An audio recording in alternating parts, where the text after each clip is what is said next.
बिहार से दिल्ली और फिर दिल्ली से बिहार, इतने में नीतीश कुमार ने हिलाकर रख दी सरकार। जी हां, चाचा ने बीजेपी की धड़कनें बढ़ाकर रख दी है। पहले तो एनडीए की बड़ी बैठक में नहीं जाते हैं और फिर मोदी के बुलाने पर भी मुलाकात नहीं करते हैं। सुनने में जरा अटपटा जरूर लग रहा है, लेकिन ये बात पूरी की पूरी सच है। हर 10 दिन में मोदी के चरणों में गिरने वाले नीतीश चाचा आज मोदी को ही आंख दिखाने लग गए हैं। नमस्कार, आप देखना शुरू कर चुके हैं 4PM न्यूज नेटवर्क और मैं हूं आपके साथ प्रगति ठाकुर। बेचारे प्रधानमंत्री मोदी न घर के रहे न घाट की स्थिति में इस कदर फंस गए हैं कि यही नहीं समझ पा रहे कि असल में मोदी की कुर्सी पर किसकी नजर है। एक जिस मित्र के भरोसे सत्ता की देखभाल का जिम्मा सौंपा था, उसी मित्र ने अपने बड़बोलेपन से आज मोदी की बैसाखियों को हिला डाला है और कुर्सी पर बात बन गई है।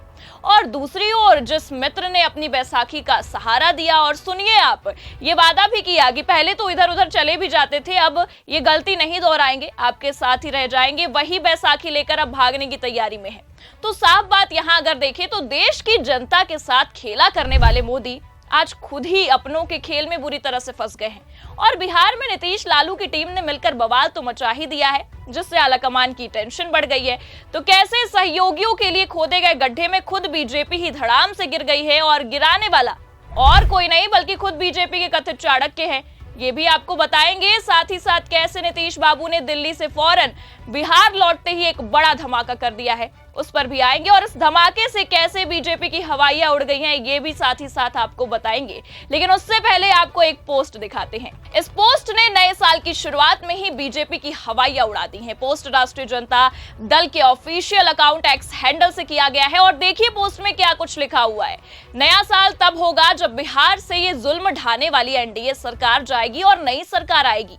नया साल, नई सरकार। अब आप देखिए, पहले से ही कयासबाजियों का बाजार काफी गर्म चल रहा था कि नीतीश ने दिल्ली में जेपी नड्डा और खासकर प्रधानमंत्री मोदी की मुलाकात के प्रस्ताव को ठुकरा दिया है और इंडिया गठबंधन, या कह सकते हैं कि जो खबर निकलकर सामने आई, हमने उस खबर को कवर भी किया कि राहुल की टीम से ऑफर मिला, उसे तवज्जो दे दी है। और उतने में अब आरजेडी की ओर से इस पोस्ट को करके भी बहुत कुछ साफ कर दिया गया है। पहले तो खबरें और खासकर ये दावे किए गए कि आरजेडी से मिले ऑफर के बाद नीतीश ने जहां थोड़ा बहुत पलटी मारने का मन बना लिया था, उसी बीच राहुल गांधी की ओर से नीतीश के दिल्ली पहुंचते ही ऑफर दे दिया गया, जिसके बाद से चाचा फौरन बिना प्रधानमंत्री मोदी से मिले सीधे अचानक दिल्ली से बिहार चले आते हैं। और सोने पर सुहागा तो तब हो जाता है जब चाचा के बिहार पहुंचते ही खबर ये आती है कि चाचा अब भागे भागे राजभवन भी पहुंच जाते हैं। जी हां, दिल्ली में प्रधानमंत्री की मुलाकात को ठुकराकर इंडिया गठबंधन के प्रस्ताव को अपनाकर चाचा बिहार पहुंचते ही राजभवन पहुंच जाते हैं। तब से कयासबाजियों का बाजार काफी गर्म हो जाता है। जल्द ही तख्ता पलट होने वाला है, ये सवाल भी पैदा होने लगते हैं। उतने में आरजेडी के इस पोस्ट ने भी दावे पर मुहर लगा दी है। मतलब तो साफ है कि भले से ये विधानसभा के चुनाव को लेकर तारीखों का ऐलान नहीं हुआ है और विधानसभा का कार्यकाल नवंबर में खत्म होगा, लेकिन अब इस चिंगारी ने आग का रूप ले लिया है और तख्ता पलट जरूर होने वाला है।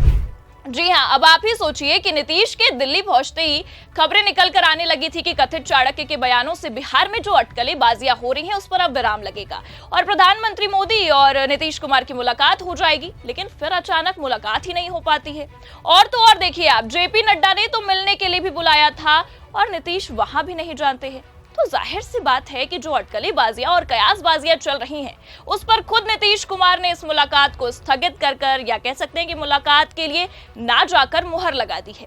नीतीश और प्रधानमंत्री के इस मुलाकात को लेकर यह भी कहा जा रहा था कि बिहार से लेकर केंद्र की सत्ता में जो कुछ भी सवाल खड़े हो रहे हैं उस पर अब विराम लगेगा और सवालों का जवाब मिल जाएगा। लेकिन अब क्या? अब तो आप देखिए कि नीतीश के इस बेरुखी ने सवालों का जवाब देना तो दूर बल्कि और सवाल खड़े कर दिए। जी हां, इन सब कयासबाजी और सवालों के बीच खबर भी निकलकर सामने आई है जिसने सब कुछ साफ कर दिया है और बीजेपी की हवाइयां उड़ा दी हैं। देखिए खबर भी हमारे पास मौजूद है और खबर में क्या कुछ लिखा हुआ है। नीतीश चुप क्यों? नड्डा से भेंट नहीं और बिहार के नए राज्यपाल से मुलाकात, खुल गया राज। तो क्या राज खुला है ये आपको आगे खबर में बताएंगे, लेकिन उससे पहले आप जान लीजिए कि नीतीश कुमार इस वक्त वो सियासी राजा हो गए हैं जो कुछ बोल दे तो सवाल खड़े हो जाते हैं और उनकी चुप्पी तो अपने आप में एक बड़ा सवाल है। और नीतीश की चुप्पी ने जो सवाल खड़े किए ही थे, क्या नीतीश और बीजेपी के रिश्ते में दरार आ रही है, उस पर खुद नीतीश कुमार ने और चुप्पी साधकर जवाब दे दिया है।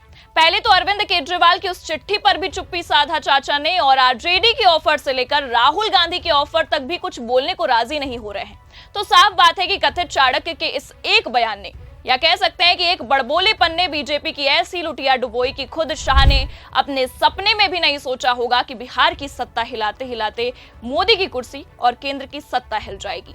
खैर, इन सब अटकलेबाजी और कयासबाजियों में साफ तौर पर देखें तो फायदा केवल और केवल इंडिया गठबंधन, आरजेडी और कांग्रेस का है, क्योंकि नीतीश की चुप्पी बीजेपी के लिए भले से ही मुसीबत हो, लेकिन इंडिया अलायंस के लिए तो सोने पर सुहागा है। क्योंकि जैसा कि आप और हम बहुत ही अच्छे से जानते हैं कि बिहार के मुख्यमंत्री नीतीश चाचा अपनी खामोशी के लिए जाने जाते हैं, लेकिन उनकी ये खामोशी अक्सर राजनीतिक भूचाल का संकेत जरूर होती है। हाल ही में उनकी दिल्ली यात्रा और भाजपा अध्यक्ष जेपी नड्डा से मुलाकात रद्द होने की खबर ने बिहार की राजनीति में हलचल बढ़ाई ही थी कि प्रधानमंत्री मोदी से भी ना मिलने पहुंचे, ये भी अटकलें तेज हो गई। और आरजेडी का ऑफर और अरविंद केजरीवाल की चिट्ठी और राहुल गांधी से गुपचुप मुलाकात की खबरों ने भी नीतीश के महागठबंधन में शामिल होने की अटकलों को और पेचीदा बना दिया। क्योंकि नीतीश कुमार दिल्ली गए थे, इतना तो फाइनल है, जो कि खबरें भी निकली थी, आपने तस्वीरें भी देखी। दिल्ली में उन्होंने रूटीन चेकअप कराया और पूर्व प्रधानमंत्री मनमोहन सिंह के परिवार से भी मिले।